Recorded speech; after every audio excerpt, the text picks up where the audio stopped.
Hello friends, today in this video I will show you Windows PC restarting after selecting shutdown.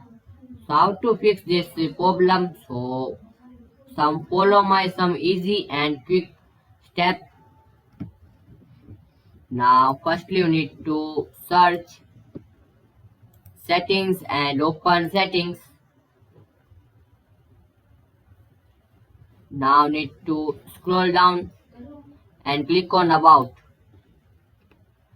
And now you see this device option, you see this first option, so you need to click on advanced system settings.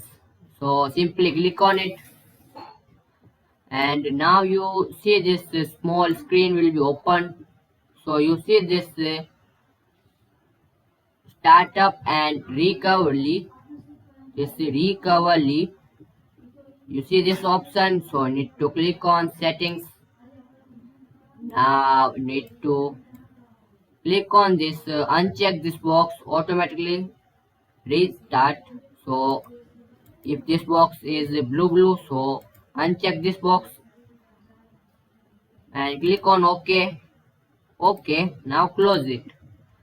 So you can very easily resolve this problem. So thanks for watching this video. Please comment this video and subscribe this channel for more useful videos.